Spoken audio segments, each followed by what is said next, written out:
Welcome to episode 284 of the Brainy Business, Understanding the Psychology of Why People Buy. Today's episode is a conversation with Samuel Salzer, founder of Habit Weekly. Ready? Let's get started. You are listening to the Brainy Business Podcast, where we dig into the psychology of why people buy and help you incorporate behavioral economics into your business, making it more brain-friendly. Now here's your host, Melina Palmer. Hello, everyone. My name is Melina Palmer, and I want to welcome you to the Brainy Business Podcast. Today's episode is a refresh of my conversation with Samuel Salzer, founder of Habit Weekly. This episode is getting a refresh today for 3 reasons. 1, Samuel's awesome. 2, this episode is sandwiched between 2 Habit Weekly Award nominees. Merle Vandenacker, who you just heard from on Friday, was a finalist for Content Person of the Year, along with myself and lots of other talented folks from around the world. And Carlos Hoyos, who's joining me on the show on Friday, who was the winner of Content Person of the Year in the voting from Habit Weekly readers this past year. According to Samuel and the Habit Weekly team online, there were more than 5,000 votes. How cool. So, because Carlos and I talk about Samuel in the episode, and we discuss Habit Weekly a lot, it felt like a good opportunity to refresh this conversation today. The third reason is because this episode originally aired in March of 2020. Something tells me that a lot of people might have missed it. I feel like maybe we were a little distracted with other things going on in the world at that time. So because of reason 1, i.e. Samuel's awesome, I wanted to refresh this episode and let you hear from him now because you shouldn't miss out on Habit Weekly. It's really great. It's also so fun to see how much things have grown at Habit Weekly in these 3 years. They have a full team of people now, and they've been doing the awards for a few years now. I was honored to have been a winner in the inaugural edition. They launched their podcast and Habit Weekly Pro. They're doing so much. And if you don't already know about them, I know you're going to enjoy hearing from Samuel about his work and Habit Weekly in today's episode. And if you want to go check out what they're up to, remember that there are handy links waiting for you in the show notes for everything, including related past episodes, some of which hadn't yet come out when this first aired, as well as books and articles. It's all found within the app you're listening to and at thebrainybusiness.com/284. All right, let's get right to it. Samuel Salzer, welcome to the Brainy Business Podcast. Thanks, Melina. Really great to be here. Absolutely. So we connected via LinkedIn, I believe is where we first had gotten connected. And I was really excited to see the work that you've been doing with Habit Weekly, which we will definitely talk about. But I would love if you can just let everybody know, how did you find behavioral economics, behavioral science, a little bit about your background? How'd you get here? Sure. So I started in a very, funny enough, talking to you today, I started in a very business-oriented way. So I have been somewhat of an entrepreneur as far as I can remember. And I started my first business when I was about 16. That was for a long time kind of my goal, and to see how I can work in business in the most successful way. And so when I left high school, I got an offer to study in Australia for the Australian School of Business. And so I got a scholarship offer to go to Sydney, and I didn't know much about Sydney at that point. So I pretty much only had seen, I think, Crocodile Dundee. That's all I knew of Australia.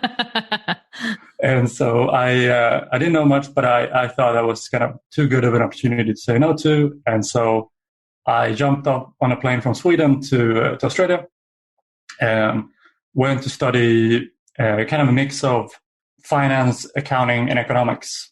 So you can have like ability to modify your degree quite a lot there. And so I was able to get exposed to quite a lot of things. And then while I was there, I got to do some research for a professor.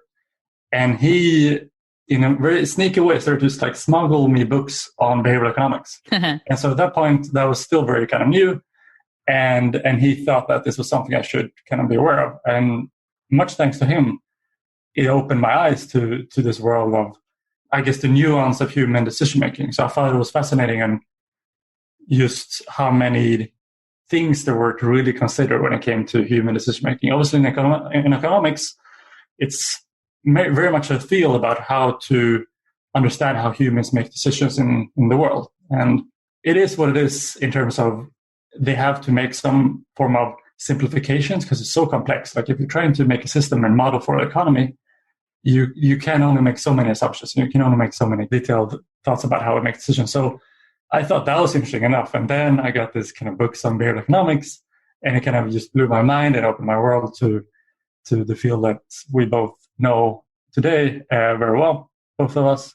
And so that was the start. And I think the second part of that was that my mom couldn't meditate, or she couldn't get a habit going in terms of meditation habit going.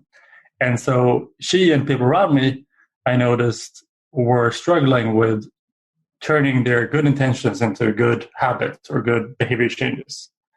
And I honestly felt that it was quite painful to see, like people in my life that were trying to start exercising or wanted to lose weight, or in my mom's case, wanted to meditate because she was quite stressed in her work.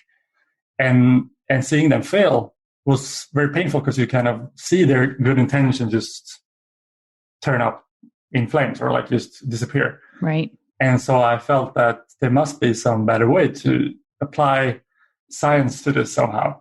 And I didn't understand it that much at that point. I had been then exposed to behavioral economics, and I wanted to know more about it. What can we do to support people in making behavior changes in their lives?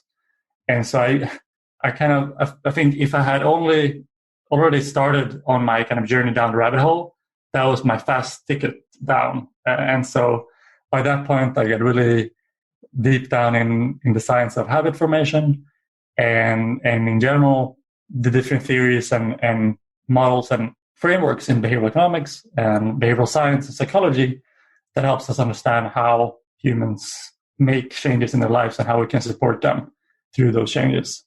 So I guess that's kind of the short, long story to where I am today. Right. And then eventually you made your way back to Sweden, but it sounds like you're very worldly. We were talking, but before we connected, that when you scheduled the time, you were in Mexico City, you're currently in Bangkok, but you live in Sweden and just kind of all over the place, and obviously Australia, which I'm very jealous of. So, thank you. And you were saying though, but for your own habits, so you've been working on kind of conditioning yourself to get up early, even where you're not much of a morning person.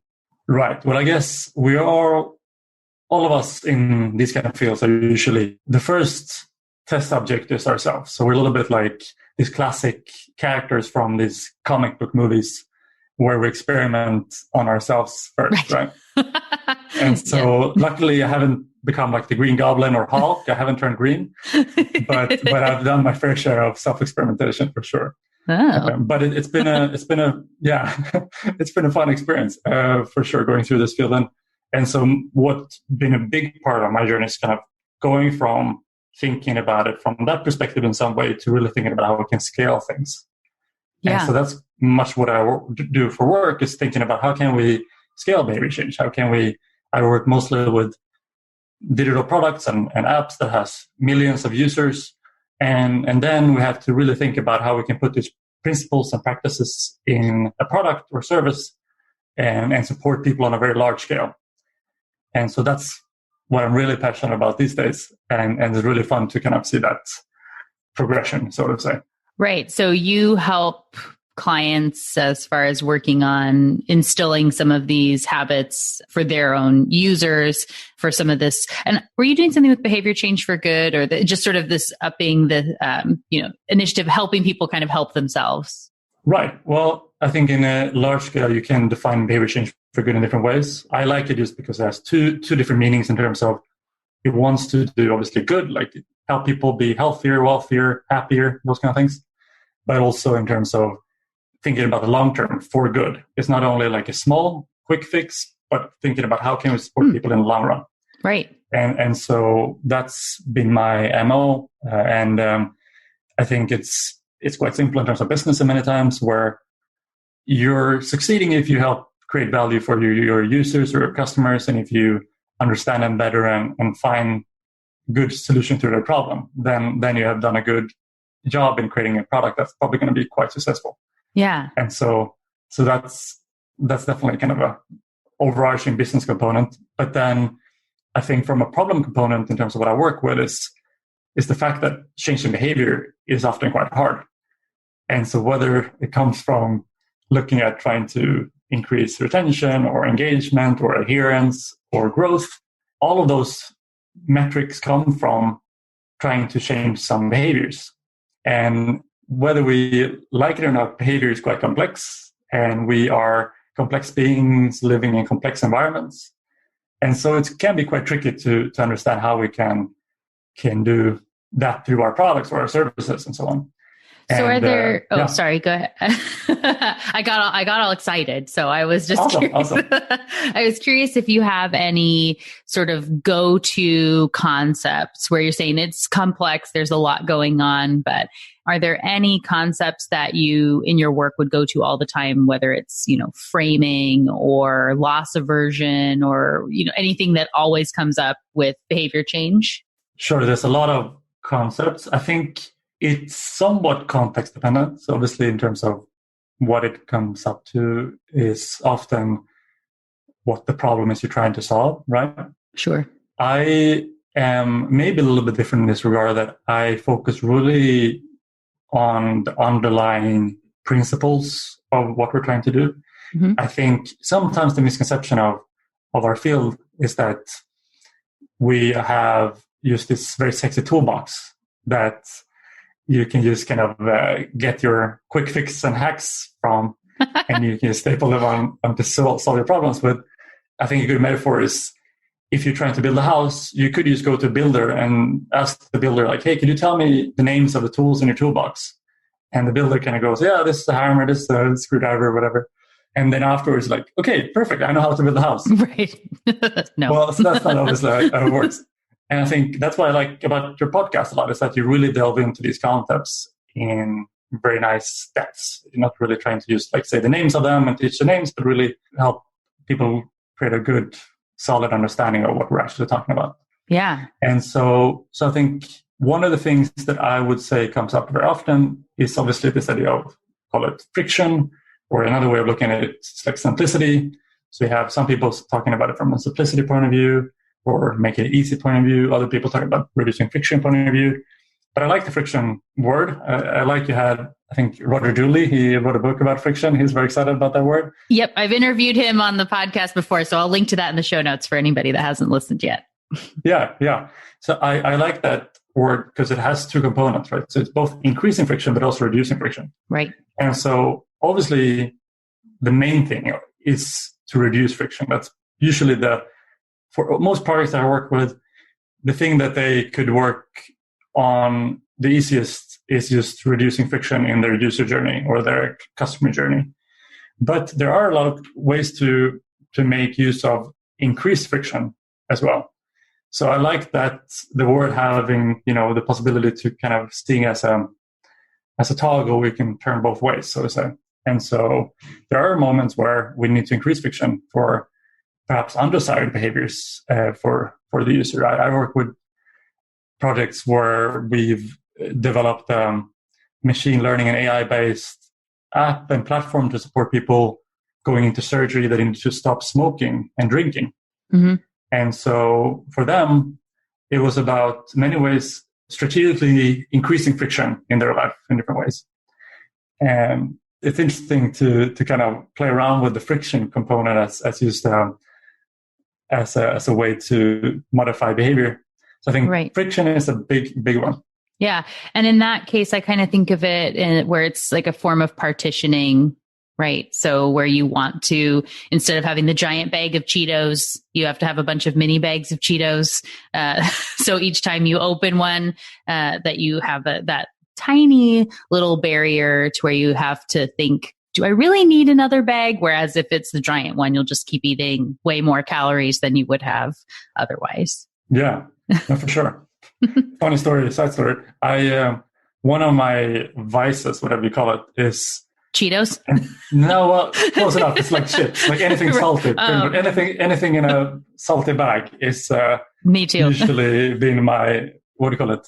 My weakness, right? Right. Mm-hmm. And I'm talking about self-experimenting. I had to like really think about how I can manage that in my life.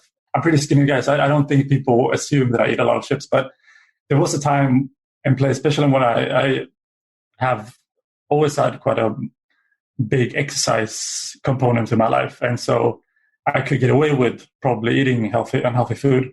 And so what I realized that as soon as I had a bag of chips in my home, that was they were not there anymore. Then they were gone. Already lost. Yeah. And so I just had to, my friction was as hard as I had to like make sure I didn't have it in my home pretty much. And then, because once I opened the bag, I knew that it was gonna. It's over. Yeah. Yeah. And I think it's fascinating, especially with all of us. Like none of us are different. Like for me, for example, I know everything in the kind of this space, right? But I can find ways to talk myself into anything at the same time. Like I can, we're very incredibly good at creating stories and narratives in our mind to support whatever thing we really want to do. Right. So in this case, if I want to really, my body tells me I really want to eat these chips, okay, even if I know that's not really what I want to do, I can come up with the best story to support that. Well, actually, I had a really tough day today, and I should, I deserve at least a little bit of chips. And I'll just take a little bit at first. I don't want to eat the whole bag. And, we create all of these quite interesting stories. So I think that's a fascinating component. But going into some other some other things that I think is generally interesting in this field to apply is I am a little bit biased because I'm fascinated by habits and thinking about how behaviors form. So I think that's a really interesting component to think about as well in terms of these core components to what makes a behavior happen. And so we obviously have these things where we can boost behaviors through different things, like you mentioned, loss aversion, and we have different ways we can frame a message to make it more motivating or more interesting to engage with. But I'm always fascinated about thinking about, okay, what are the core components of behavior? And so there's different models here. But the most basic thing is that obviously there has to be something before the behavior happening. And then you have the behavior, and then you have something after. And so what you call it the before thing can be called an antecedent. You can call it a trigger, activator. There's a lot of different words for it. Cue, yeah. And then what happens afterwards, you can call it reward. But I usually talk about it as the consequence, because it has, again, like friction, it has two components. It can be a reward. It can be a positive consequence. Mm-hmm. But it can also be a negative consequence. Things can, after you do behavior, you can feel worse. And so really digging down to those kind of things and what happens before and after and in between, that's kind of what makes me a nerd in this regard. I really want to understand that to the best degree possible.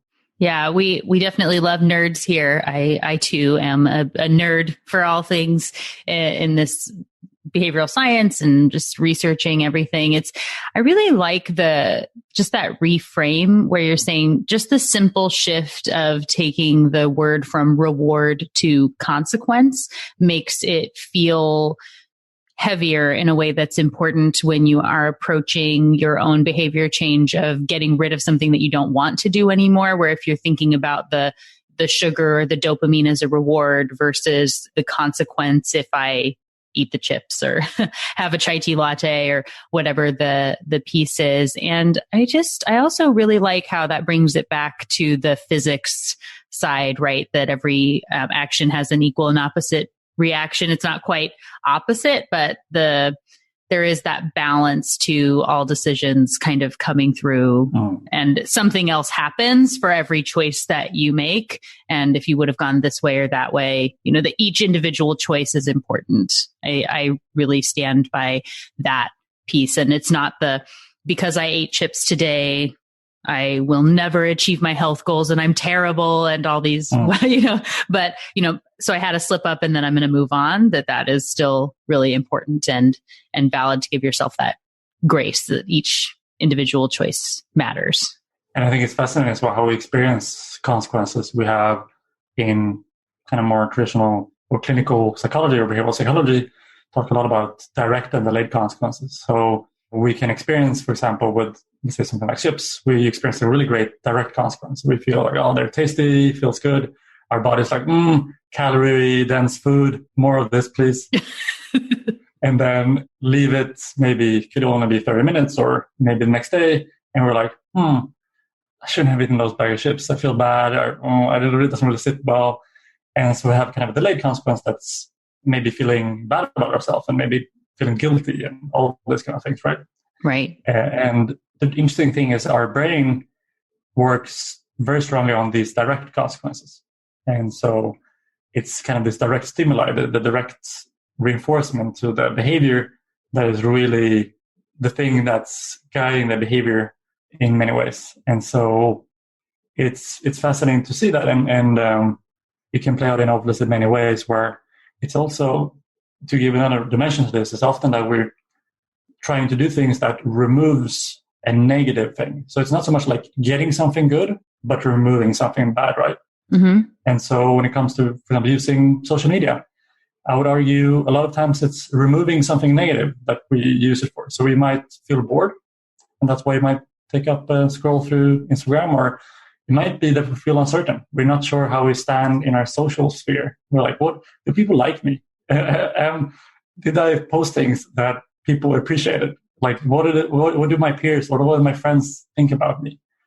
And so, like, relieving that discomfort is often why perhaps we open the app. And so then it's not so much the thinking about it from a reward in terms of the chips. It's not like, oh, it tastes so good, but it's more like we remove that uncertainty, or we remove the boredom, or we remove the loneliness, whatever we experienced. Right. Yeah, absolutely. And so I think the consequence also kind of allows for that kind of nuance as well. Right. And then understanding, taking that moment in this sort of being thoughtful, looking at when are you experiencing that you are scrolling through social media more often than maybe you should, and then trying to find out what the cue, trigger, activation point, whatever one of those words you were mentioning there, what is making that happen, and then what could replace that if that is something you're trying to get rid of and stop doing thoughtlessly, I guess, as you end up just constantly avoiding the email that you're supposed to write, or the proposal that you need to get out, or whatever it is that you're supposed to be doing, that you are turning to social media or the bag of chips instead of taking on that challenge, that thing that you're supposed to do. This is where I love, and I've been talking a lot in the Be Thoughtful Revolution about, as we've been talking about mindset, this eat the frog concept, which I would guess that you might be familiar. Who's the author again? Now you got me. I don't know. I forget. So funny enough, I think I've listened to the audiobook, but it was like 10 years ago. Right. And I felt like it was a really kind of old recording. Probably. I think it is an older terminology. I will make sure to link it in the show notes for everyone here. But essentially that concept of eating the frog would be, there's that one thing that you know that you're supposed to be doing, and it is the hard thing that you need to do. And more often than not, whether it's from time discounting, optimism bias, you sort of push that off into that future space to say that I'll do those on Friday afternoon when I have lots of extra time that never really comes, and it just stays on your to-do list, but it dwells for you for such a long time. Whereas if instead you say, there's only one thing I have to do today, this is the most important thing, and it's eating that frog, doing the big thing that I hate. And then everything is so easy after you've tackled that one thing. And so I know for me, if I don't work out in the morning, it is real hard for me to do the 6, 7, 8 p.m. I do not want to exercise later in the day, but I feel much better if I'm able to exercise in the morning. So that is one of those, I guess, eating the exercise frog. Yeah, no, for sure. I think that's a great example. So I want to make sure we have an opportunity to talk about Habit Weekly. And I'm curious how this got started. So recently interviewed Radu and Raluca from Brainy Tab, and I know they had mentioned speaking with you just before that. And so for them, they started Brainy Tab just sort of because they were interested in some of the, cognitive biases and just started building something out to help themselves and hoping it might be helpful for others. I have a suspicion that Habit Weekly is sort of the same style of like a pet project that you were looking for resources and figured if I'm putting it all together, I might as well share it with the world. Is my assumption correct in that case, sort of? Yeah, very close to it, Liz. So yeah, no, I am working kind of at the cutting edge of my field and being very curious about all of the latest things going on. I felt that I was having to look in all of these nooks and crannies and like weird spots for good resources. Right. And every week was just kind of this mix of 40 newsletters and talk about information overload. I know, right? So Twitter and LinkedIn combined as well. And I was like, well, this feels like it's very hard to stay on top of this field. And I'm sure some other people would probably experience a similar thing, right?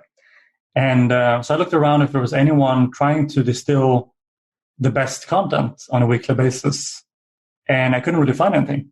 And so there were some company-run newsletters, but obviously any company would have somewhat of agenda. Right.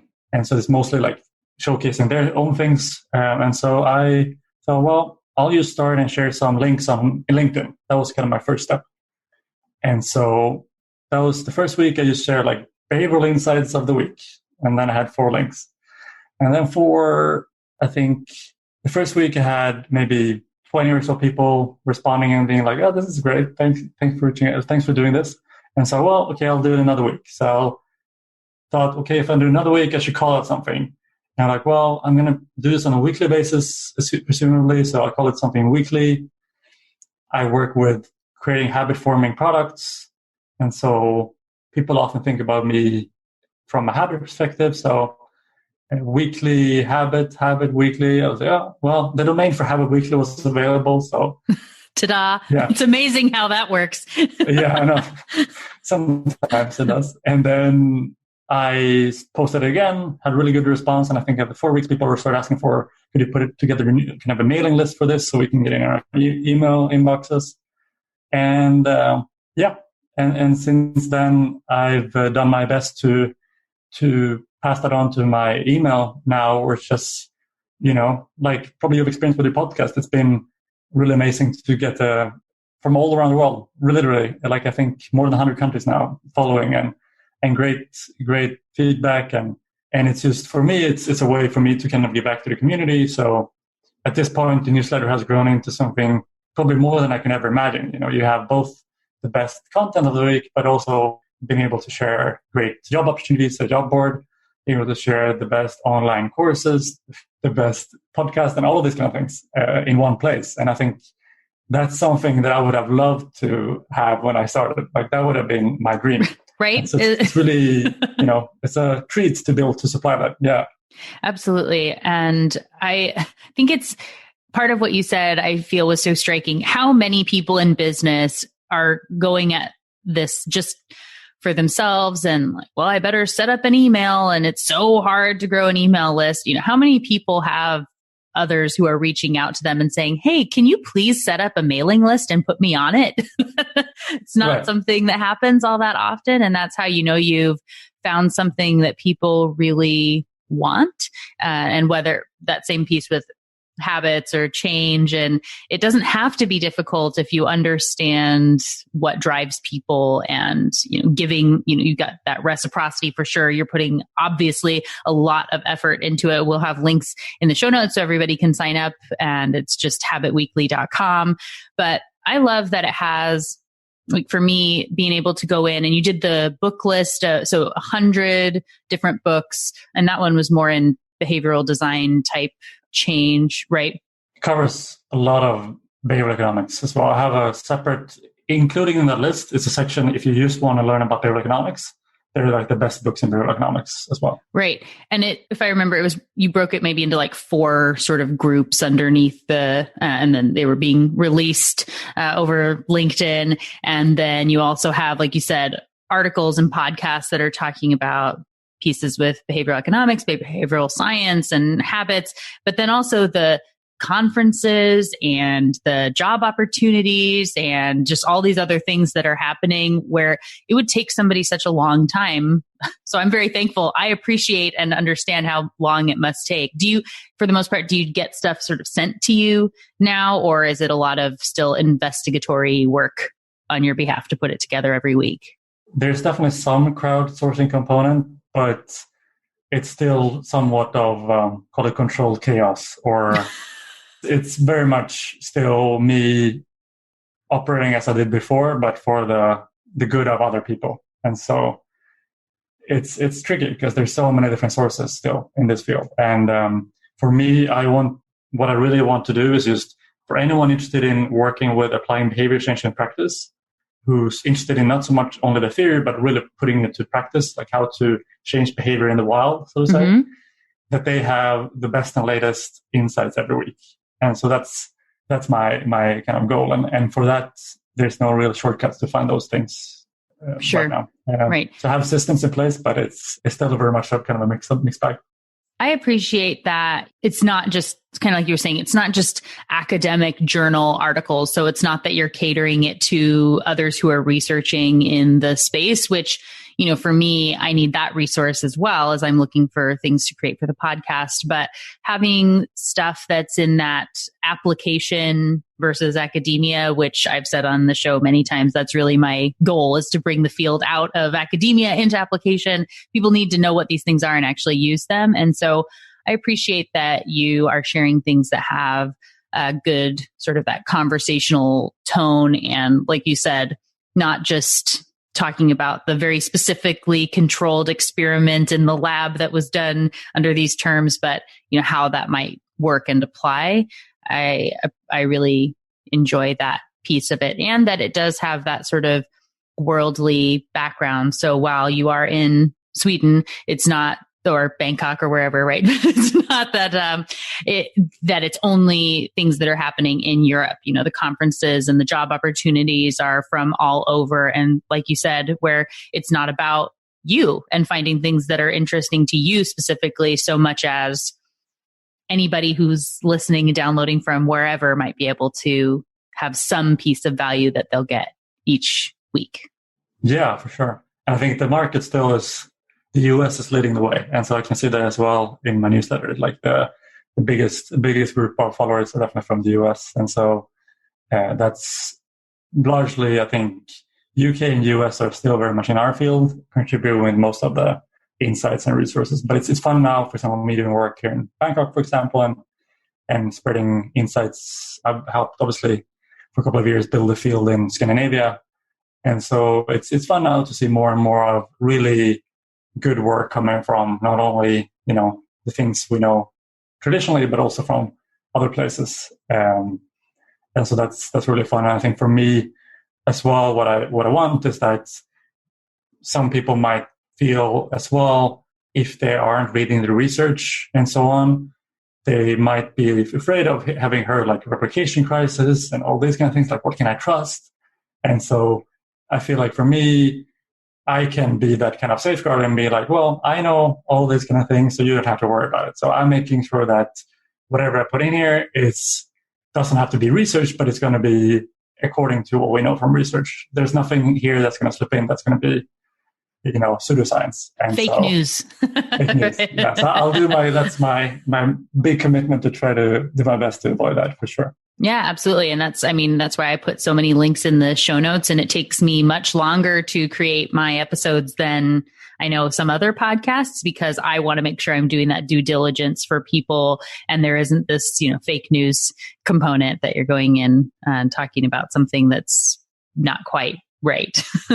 Yeah, for sure. So what are you most excited about on the horizon, whether it's ways that habits are looking out there or what's happening with Habit Weekly, just sort of 2020 and beyond, this next upcoming, maybe not the whole decade. I don't know if you've thought out that far, but what are you excited about?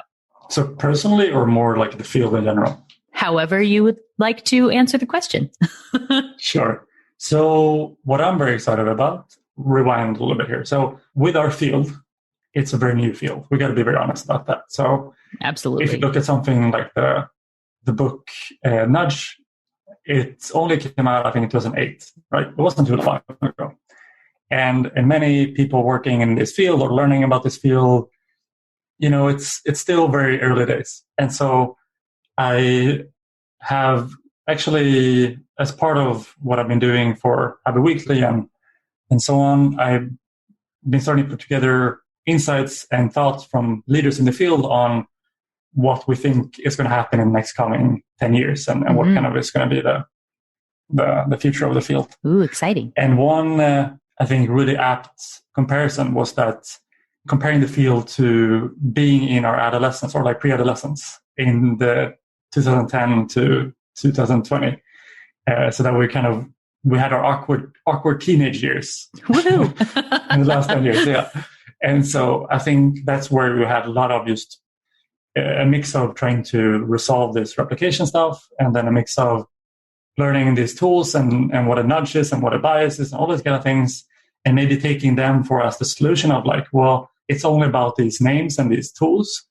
And I think what we're going to move into now is kind of this more mature stage where it's going to be more about the process, and people are going to be more interested about, okay, how can I learn more about the process for applying these things in the best way? Mm-hmm. And I think that's what I'm excited about in people not only knowing and being able to tell me, oh, I've heard about this bias, or I've heard about this, loss aversion or something, but that they're curious and have heard about the more processes for like how to apply this in practice in a good way. So they might have come across some of the different frameworks for how to work with this in practice and try this themselves in their organization. Or obviously that's kind of what I'm doing when I work with organizations, to help them create a process for this kind of stuff. But even beyond that, I would love for more people in general just being excited and curious about the process behind applying these things, because that's where the real, call it like the magic happens, is when you have a good process for understanding how to both define a behavioral problem to solve, how to collect behavioral insights, and how to map on those insights to kind of the tools or the strategies that you have in your toolbox, and how to test them in a good way. So all of those kind of components, like being able to have that in your organization and being curious about how to make that work in a good way, I think that's what I'm excited about in the coming year and the coming decade or so. And really, I think in the next 10 years, there's going to be much more of a better understanding for how any organization can easily start applying these things. And that's, I forgot to say this, but we wrote a book in Sweden. It's hopefully something that could come out soon in English as well. But the book was all about just helping organizations to make it easy to apply behavioral economics as a part of the process. Like not only the tools, but like how to get the process in their business and how to become more of a behavioral economist and how they work and think. Awesome. Yeah. Well, when it is in English, definitely let me know and we'll make sure to share it.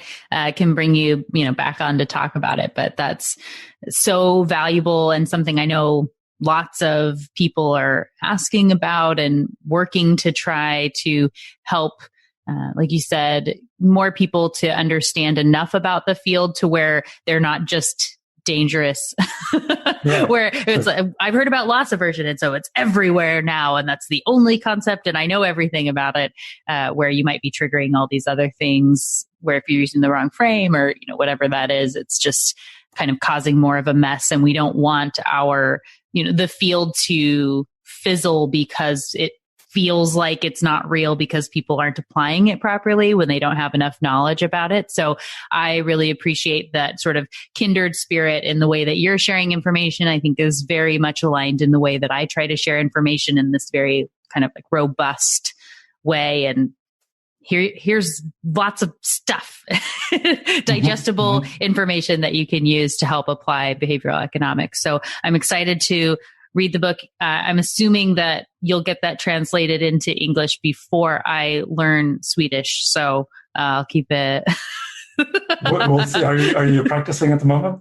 No, but which is but I, making more international friends, so you can teach me some important words, I guess. Yeah, it's definitely maybe not the first language you would learn, probably. No, I would say not. It is one of those where they ask, I guess, so just as a random thought, but so for me, if I could have a superpower, where I've always said, I feel like the superpower I would want to have would be to instantly understand and be able to speak fluently and perfectly in every single language that exists. And traditionally, I'm really bad at learning languages for whatever reason. It's not, I can pronounce them very well from a background of vocalist and whatnot. But so do you know what your superpower would be? Just randomly asking what you would want it to be. I've had this kind of wish, or call it like maybe you can call it a superpower, but the wish to be able to see the world through someone else's eyes. That's been my wish for a long time. Cool. Yeah, because I think we live in a subjective world, right? Whatever we see is through our own eyes. And whatever we do, we can't really understand what other people are going through. And everyone is experiencing a different life and a different world than we could ever understand, because we only have our own eyes. Right. I think that's part of maybe what draw me to my work, is just, really trying to understand how the world looks like from someone else's perspective. And I think that's also why I'm a little bit of we're talking about nerd before. So one of the things I'm nerdy about as well is probably movies and books. Oh, me too. I read a lot of books and watch a lot of movies. And I think what they do in a good book or a good movie can really help show the world through someone else's eyes, like show the experience through someone else's perspective. Do you like the ones where they'll show, so it's like the whole story and then it kind of starts over from the next person's perspective and then it starts over and it's a different, and so the day changes so much as you go from one character to the next, that sort of a setup? Yeah, there aren't too many of those. There's one I'm thinking about that's like that. But yeah, I love those perspective stories for sure. They are rare, but it's really, those are good. I think there's some good crime novels in that regard where you think you understand what happened, but obviously then you see it from another perspective, like, oh, that's not what happened, because you've only seen it from one side of the story. Oh, absolutely. That's so one of my very favorite musicals, and I had read the book as well, but I love Wicked, and my old company was called Defying Gravity, inspired by one of the songs from that. But just this idea of the story from the other perspective and how very different it is when you are going from Elphaba versus Dorothy or Glinda or whatever. So I love that sort of thing too. So we will find another time that you and I will connect on books and movies and all the greatness of the world for sure. For anyone that's wanting to find you and Habit Weekly and connect, what is the best way to do that? Sure. Well, I think a good way is actually Habit Weekly. So habitweekly.com is where you can sign up. If you want to learn more about me and the work that I do, and some of the resources that I have as well is through my website, so samuelsalzer.com. I am somewhat of frequent trying to do the same good I do through my newsletter through LinkedIn and Twitter as well. So if you're interested in kind of getting similar good stuff on your LinkedIn feed or your Twitter feed, feel free to add or follow me there. Absolutely. And I would say too, I am always very impressed that it just goes to show, like you said, that you're putting good stuff out in the world and people want to engage and support what you're doing. When you do post on LinkedIn, you have so many comments and thoughts and questions and so much interaction on the posts that you put out there. And I love and admire that. So definitely I have enjoyed being connected with you on LinkedIn, and will continue to be there, and on Habit Weekly and everything. We'll have links for all that in the show notes for everyone. And just want to say thanks again so much, Samuel, for joining me on the podcast today. Thanks for being here. Yeah, no, it was really good talking to you. And one last advice, if you want to learn Swedish, yeah, I know in the Muppets they have the Swedish chef. Yeah, he's not actually speaking anything that's even remotely close to Swedish, is he? No, that's exactly how he speaks. So that's the best way to learn. I feel like I can't even start to do an impression of what I feel like the Swedish chef sounds like, because I think... Gertie. Oh my gosh, that's hilarious. So you're saying he's actually saying real Swedish words when he's... Yeah, for sure. Okay, good to know. I'll have to get the, watch on those in the future. Yeah, that's why you should come to Sweden. People are very entertaining how they speak on the streets. I love it. I will watch in awe for sure. Right. All right. Thanks, Samuel. I had so much fun talking to Samuel about habits and behavior and all the cool things he's been able to learn about by creating Habit Weekly. And in your business, I want you to think about one of the points we discussed during our interview, how many businesses create content that people don't want, making newsletters or whatever else because they want to grow their list or serve themselves. They're thinking about them instead of thinking about the people on the other side. When you're creating something you wish was in the world, whether it's a book or a resource guide for the things that you're interested in, something that you can't find anywhere else, and then you give it to others, they may want even more from you and be willing to engage on a deeper level, like Samuel has seen with Habit Weekly. And as I mentioned on the episode, success that Nariel has seen with his books. If you start from a place of sharing, reciprocity will kick in eventually, and people will appreciate what you're doing and want to give back to you in one way or another. It becomes a virtuous cycle, and it's just good to put good things out in the world. And truly, I highly recommend you subscribe to Habit Weekly so you can get links to the behavioral science conversation going on around the world. And all of you who reach out and ask me about the types of jobs available, and if you're interested in attending a conference, there's a lot of content in there, and it's scannable so you can pick and choose which topics and pieces are relevant for you that week.